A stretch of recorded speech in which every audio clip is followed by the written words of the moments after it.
So, if the markets are kind of so nuanced, how do you think about, managing liquidity, across them? And then, maybe even, I would say from like a kind of team and like, org level, kind of think about that.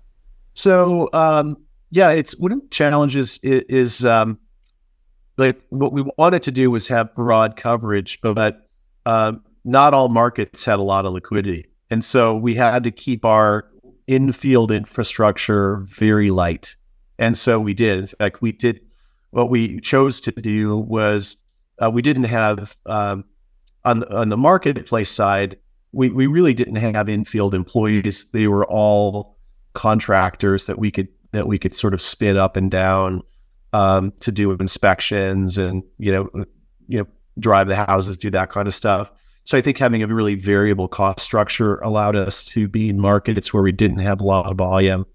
In the property management business, we sort of do the same thing, but we will have in-field staff where we have scale, and where we don't, we outsource. And so it's just a matter of, you got to get to a critical mass and try to manage it as efficiently as possible. And then we also try to do things centrally where we can.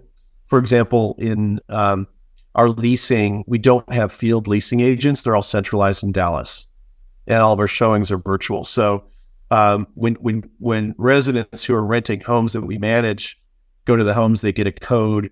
They could go in the home. They immediately get a text from us when they leave. We ask them for their feedback if they'd like to apply. And that allows us to have leasing agents be a lot more efficient, not spend days and days driving around with people. And by the way, people don't even want to have a leasing agent with them. Normally, they just want to go look at houses. They sort of know what they want.